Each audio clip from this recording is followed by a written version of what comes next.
Japan's patrols around the East China Sea have thrown Xi Jinping's regime into turmoil.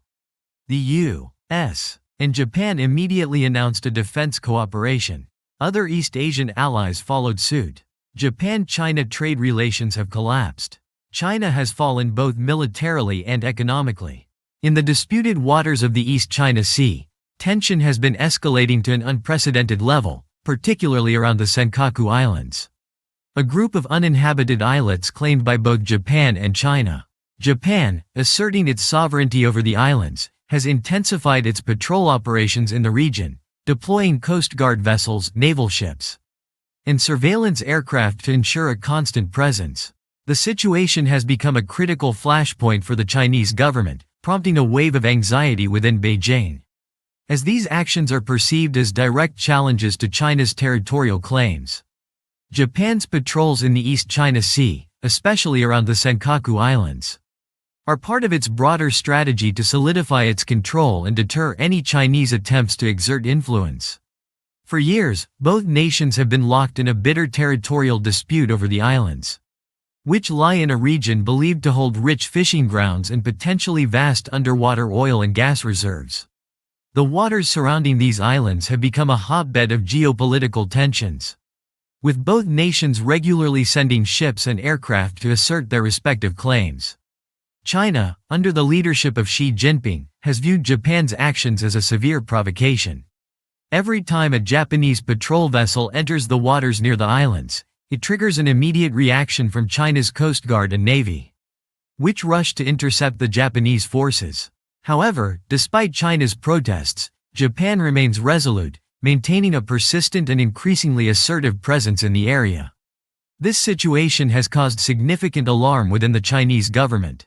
Beijing is acutely aware that any display of weakness or hesitation in defending its territorial claims could lead to a loss of face, both domestically and internationally. Furthermore, Japan's patrols have highlighted the limitations of China's current military strategy in the region.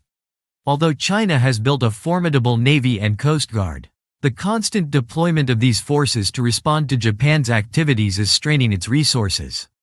The cost of maintaining such a high level of military readiness in the East China Sea is substantial, and it is becoming increasingly clear that China's military might is being stretched thin. The constant Japanese patrols have also exposed weaknesses in China's surveillance and monitoring capabilities. Despite having advanced technologies, including satellite monitoring and unmanned aerial vehicles, China has struggled to keep up with the rapid pace of Japan's operations. The persistent presence of Japanese ships has forced China to allocate significant resources to the region, diverting attention and funding away from other strategic priorities. Additionally, Japan's actions have led to heightened domestic pressure on Xi Jinping's government. Nationalist sentiments within China demand a strong response to what is perceived as Japanese aggression. However, any military escalation risks further destabilizing the region and could potentially lead to a confrontation with not only Japan but also its key ally, the United States. This delicate balancing act has left the Chinese government in a precarious position, where it must manage both the domestic demands for a firm stance and the geopolitical risks of engaging in a direct conflict with Japan. The economic toll on China is also significant. The continued patrols have disrupted fishing activities and exploration efforts in the region, sectors that are vital for both nations. Moreover, the possibility of further militarization in the East China Sea could deter foreign investment, as investors become wary of the growing risks associated with doing business in a region that could easily spiral into conflict. From a broader geopolitical perspective, Japan's actions signal a shift in the regional power dynamics. By challenging China so directly and maintaining a strong military presence, Japan has demonstrated that it is willing to take decisive action to protect its interests, even in the face of Chinese opposition.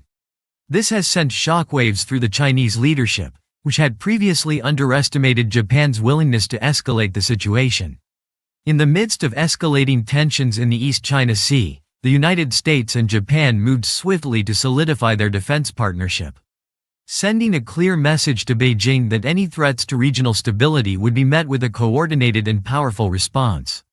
As Japan ramped up its patrols around the disputed Senkaku Islands, it was not just China that took notice. Washington, with its long-standing alliance with Tokyo, recognized the strategic importance of bolstering its military cooperation with Japan. Especially in light of China's increasingly assertive actions in the region. The U.S. Japan Security Alliance, cemented by the Treaty of Mutual Cooperation and Security, has long been a cornerstone of stability in East Asia. However, the recent provocations by China near the Senkaku Islands brought this alliance into sharper focus, highlighting the need for immediate, decisive action. Both nations quickly announced a renewed commitment to joint defense efforts, emphasizing the importance of maintaining a free and open Indo-Pacific. A phrase often used by both American and Japanese officials to underscore their opposition to Chinese territorial ambitions. Almost overnight, plans for enhanced military cooperation were put into motion. Joint naval exercises were announced, involving not only ships but also aircraft and submarines. These exercises were designed to send a dual message. First, to reassure the Japanese public and neighboring countries of the United States' unwavering commitment to their defense, and second, to demonstrate to China that its aggressive maneuvers would not go unanswered. These joint exercises weren't merely symbolic. They showcased the combined capabilities of the U.S. and Japanese forces, a formidable military partnership that posed a significant challenge to China's regional dominance.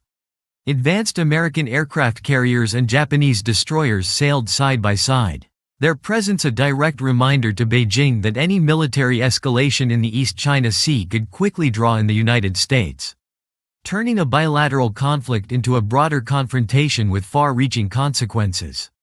For China, the immediate impact of this defense cooperation was multifaceted. Militarily, it forced Beijing to reevaluate its strategy.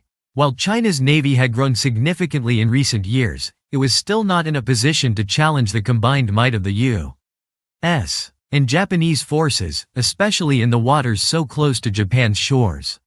The joint military drills underscored the technological and logistical superiority of the U.S. Japan alliance, exposing vulnerabilities in China's naval and aerial defense systems. Additionally, China now faced the daunting task of reallocating its military resources.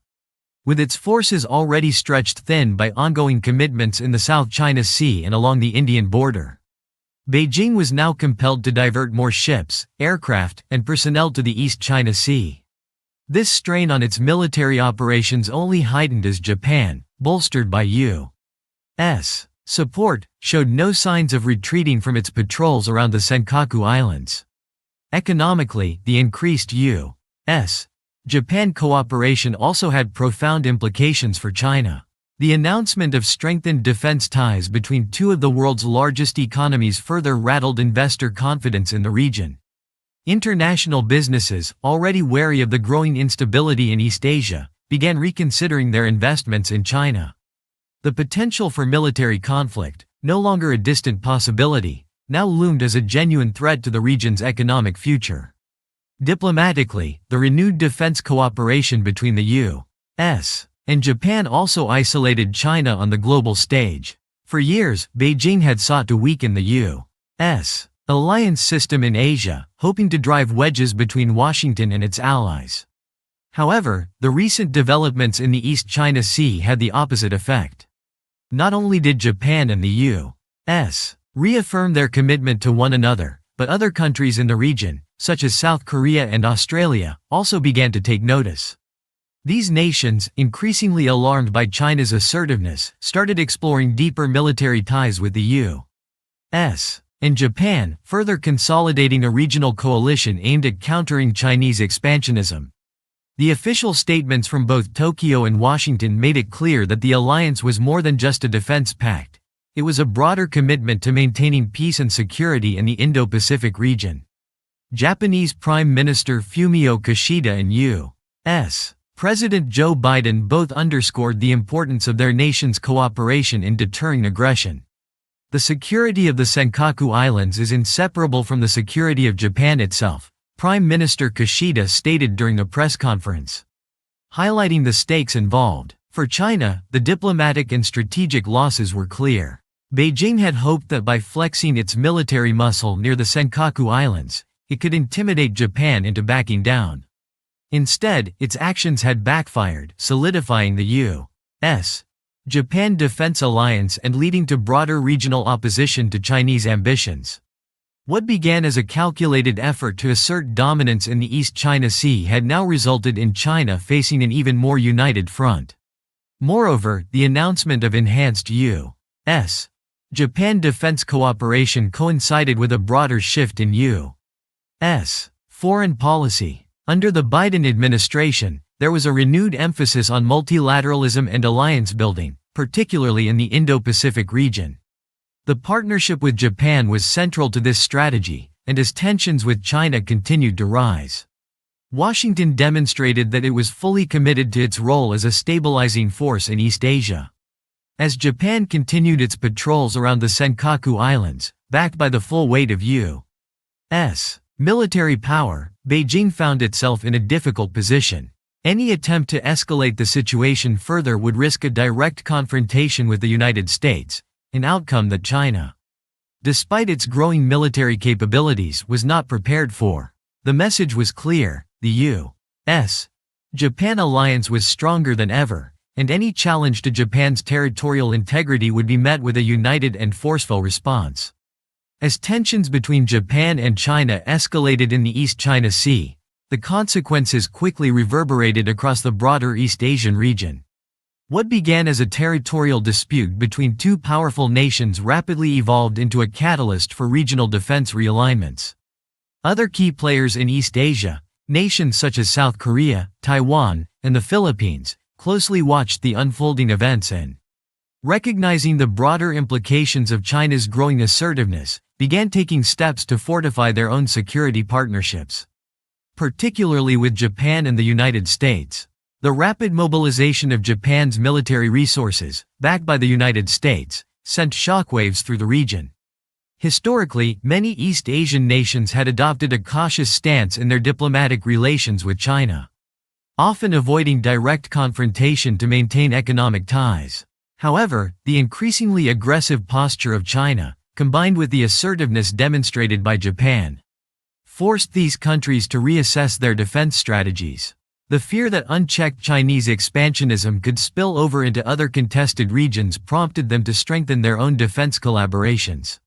South Korea, one of the United States' key allies in the region, quickly aligned itself with Japan's efforts to counterbalance China's influence. Although the historical grievances between South Korea and Japan had often complicated diplomatic ties, the pressing threat posed by China overrode these differences. In recent months, South Korea ramped up its military coordination with both the U.S. and Japan, participating in joint naval drills that underscored their collective resolve to maintain security in East Asia. The shared threat of Chinese dominance in the region fostered unprecedented cooperation, bringing the two nations closer than they had been in decades. For South Korea, the risk was more than just about territorial integrity in the South China Sea or East China Sea.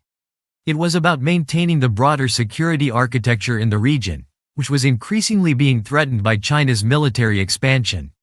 While South Korea has its own tense relationship with China due to issues like North Korea, the intensifying maritime disputes surrounding Japan demonstrated that no country was immune to Beijing's ambitions. The South Korean government, while still managing its economic interdependence with China, made it clear that its security alliances would not be sacrificed in the process. In Taiwan, the situation was even more precarious. Already the focus of Chinese territorial ambitions, Taiwan faced growing military pressure from Beijing in the form of repeated airspace violations and naval maneuvers around the island. China's actions in the East China Sea only served to reinforce Taiwan's long-held fears of an invasion or a forced unification with the mainland. Taiwan's leadership closely observed Japan's actions around the Senkaku Islands and in response, Taiwanese officials announced plans to enhance their own defense capabilities, particularly their naval strength.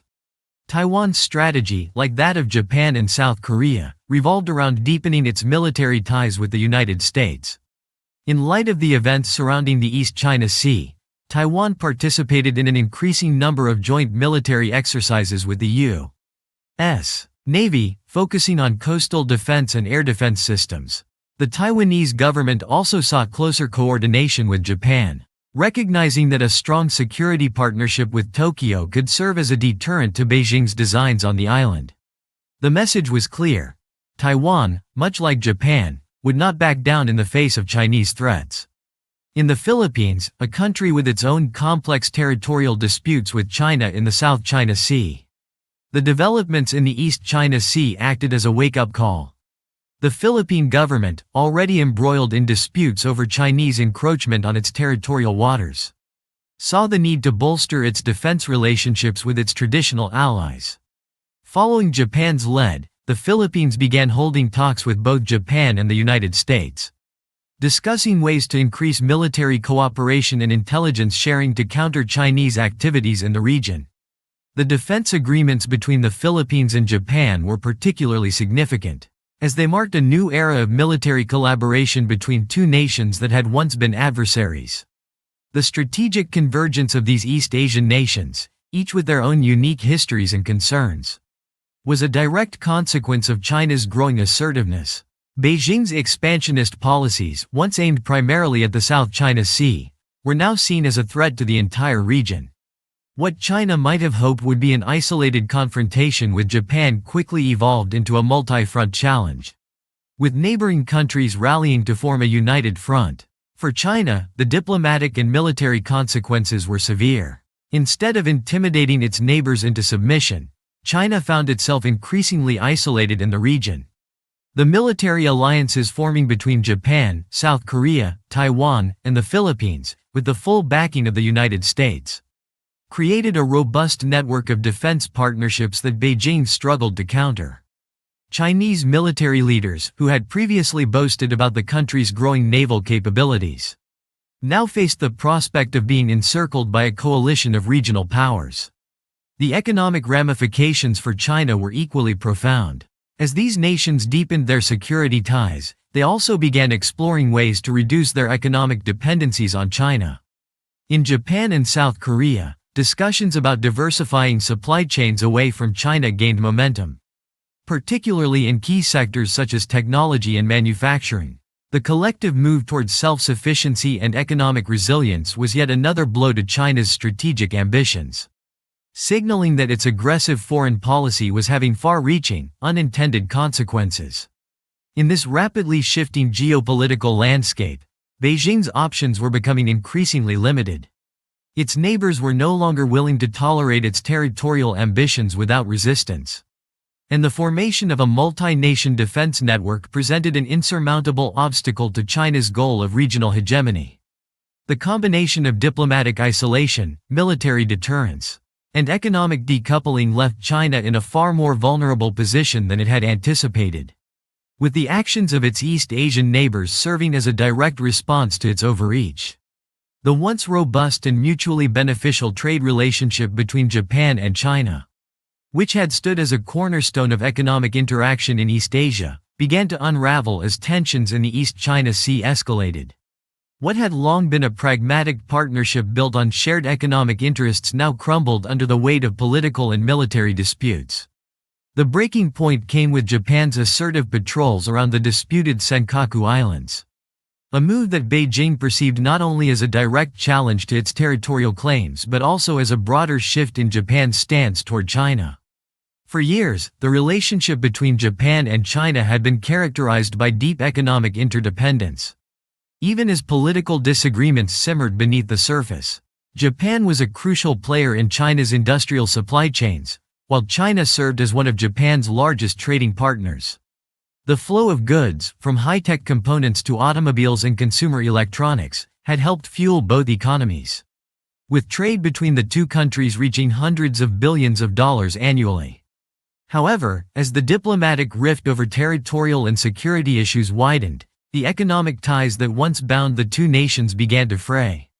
Japan's decision to step up its military presence around the Senkaku Islands, coupled with its growing alignment with the United States on defense matters, set off alarm bells in Beijing. The Chinese government responded with sharp rhetoric, condemning Japan's actions and issuing warnings of potential economic repercussions. Yet, the broader implications of this deteriorating relationship were far more profound than simple diplomatic posturing. As trust between the two nations eroded, the flow of goods and capital that had defined their economic partnership started to dry up. Japanese companies, wary of the growing risks associated with doing business in China, began reassessing their investments. Major corporations like Toyota, Sony, and Panasonic, which had long relied on Chinese manufacturing plants and supply chains, started to shift production elsewhere. Southeast Asia, particularly Vietnam and Thailand, emerged as attractive alternatives, offering both lower labor costs and a more stable political environment. This exodus of Japanese manufacturing had immediate consequences for China, which found itself losing not just foreign capital but also access to the advanced technology and expertise that these companies brought with them. The decline in Japanese investment was compounded by broader global concerns about China's economic trajectory. As the trade war with the United States continued to fester, and as other nations grew wary of China's increasing political and military assertiveness, Japan's retreat signaled a broader trend of economic decoupling. The loss of Japanese business, particularly in the high-tech sector, was a significant blow to China's ambitions of becoming a global technological superpower. For years, China had relied on Japanese innovations in electronics, robotics, and automotive engineering to fuel its own development. Now, with those ties weakening, China faced a future where its access to cutting-edge technology was severely curtailed. In response, China attempted to retaliate economically.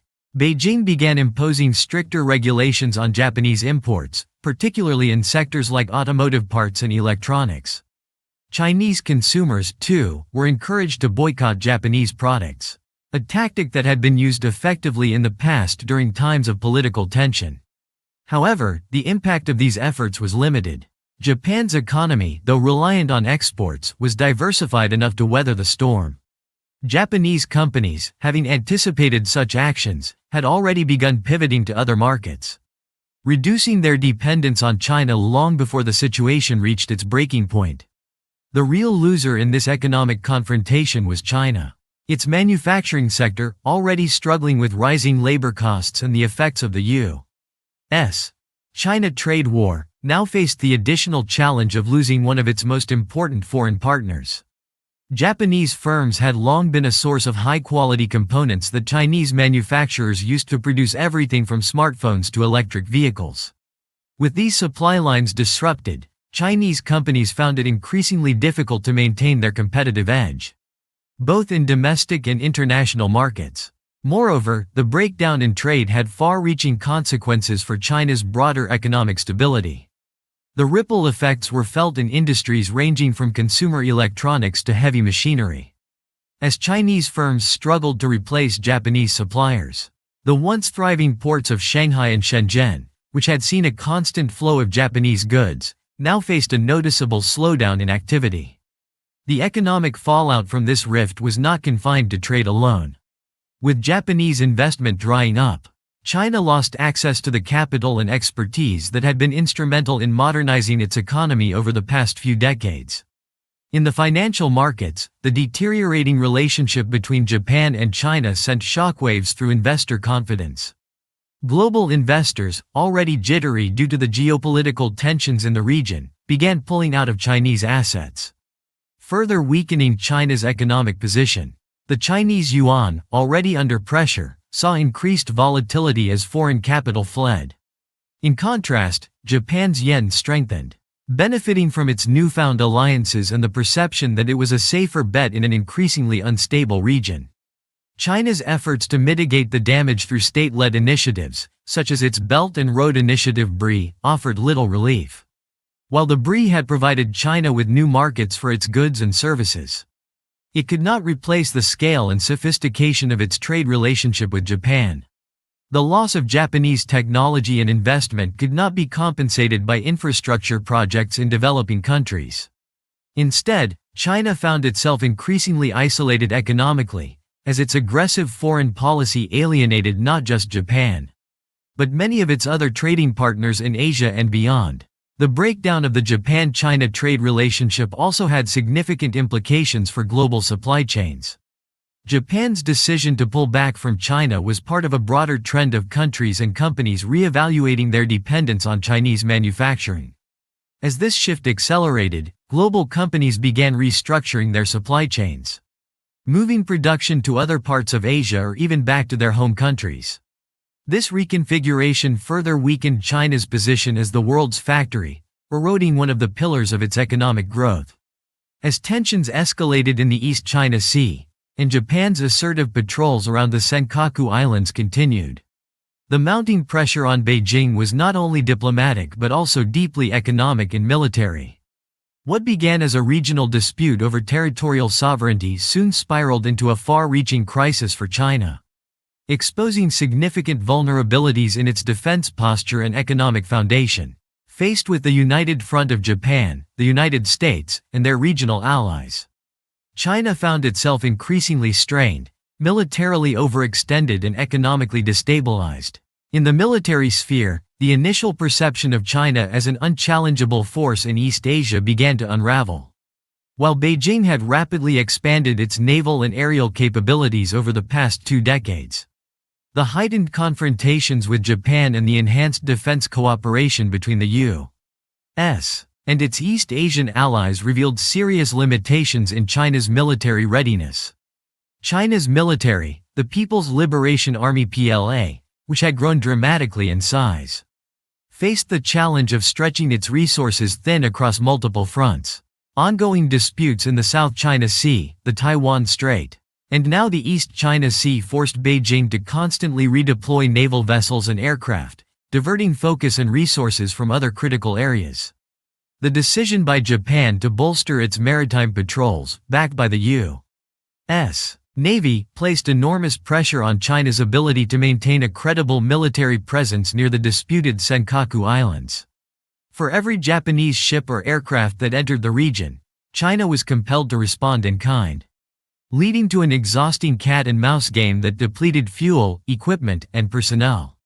This strain on China's military forces revealed cracks in the PLA's operational efficiency. The cost of keeping a constant military presence in multiple theaters, coupled with the logistical challenges of maintaining readiness, began to erode China's ability to project power effectively. Meanwhile, the economic costs of this military escalation became increasingly difficult for China to bear.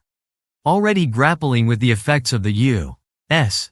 China trade war, rising labor costs, and an uncertain global market, China's economy began to show signs of stress. The decoupling from Japan's high-tech industries, combined with the shifting of supply chains away from Chinese manufacturers, had a profound impact on the country's industrial sector. Factories that had once relied on Japanese technology and expertise found themselves unable to keep pace with the rapidly changing global market. Furthermore, the continuous investment into military infrastructure, new warships, advanced aircraft, missile systems, and satellite surveillance demanded a staggering amount of financial resources. China's defense spending, which had grown to one of the highest in the world, became an increasingly heavy burden on its overall economy. The more Beijing invested in shoring up its military presence in the East China Sea, the more it had to cut from other essential sectors such as healthcare, education, and domestic infrastructure. The strain was palpable, as local governments began reporting budget shortfalls, and public dissatisfaction with spending priorities grew. In addition to these economic pressures, China's internal market began to falter. The global perception of China as an unstable environment for business, exacerbated by its aggressive foreign policy and deteriorating trade relations with key partners like Japan, led to a loss of investor confidence. Foreign businesses, wary of the geopolitical risks, began pulling out of Chinese markets, further shrinking investment capital. The Chinese yuan, already struggling to maintain value due to inflationary pressures and a slowing economy, faced increasing volatility as capital flight intensified. The weakening of China's economic standing was compounded by domestic challenges. Unemployment rates in industrial hubs surged as factories downsized or shut down entirely due to a lack of foreign orders and supply chain disruptions. Workers, who had long relied on the strength of China's manufacturing sector, now faced uncertain futures. Protests and strikes, while often suppressed by the government, became more frequent, adding to the mounting pressure on Xi Jinping's administration. China's leadership, long accustomed to controlling the narrative through its state-run media, now found itself in a precarious position. The once confident rhetoric of military and economic superiority gave way to a defensive posture as Beijing struggled to maintain internal stability while grappling with external pressures. The isolation China faced on the international stage, particularly from its East Asian neighbors who had grown increasingly distrustful of Beijing's ambitions, only added to the sense of crisis. In a desperate attempt to stabilize the situation, China turned to its Belt and Road Initiative (BRI), seeking to solidify economic partnerships with developing nations and secure new markets for its goods and services. However, the BRI, while ambitious, could not offset the losses China experienced from the breakdown of its relationships with more advanced economies like Japan, the U.S., and the European Union. Many of the countries involved in the BRI were themselves economically fragile. And while China continued to invest heavily in infrastructure projects abroad, the returns on these investments were slow and insufficient to compensate for the immediate economic damage at home. Militarily, China's position weakened further as its regional rivals, emboldened by the support of the United States and Japan, continued to strengthen their own defense postures.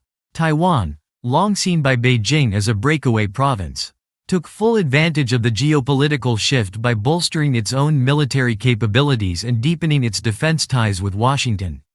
South Korea, the Philippines, and even Vietnam began engaging in more robust military exercises with U.S. forces, signaling a growing coalition aimed at containing China's influence in the region. As China's military and economic woes deepened, the once seemingly unassailable power of the Chinese Communist Party (CCP) began to erode. Internally, the combination of economic slowdown, rising unemployment, and military overreach led to growing discontent among the populace.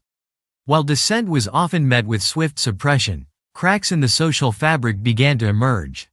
With more citizens openly questioning the wisdom of China's foreign policy and the economic sacrifices it demanded.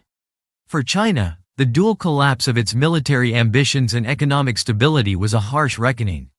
The aggressive stance that had once been intended to project strength had backfired, leading to diplomatic isolation, economic contraction, and military exhaustion. The vision of China as a dominant regional power, able to challenge the United States and its allies for supremacy in East Asia, had come undone, replaced by the stark reality of overextension and decline.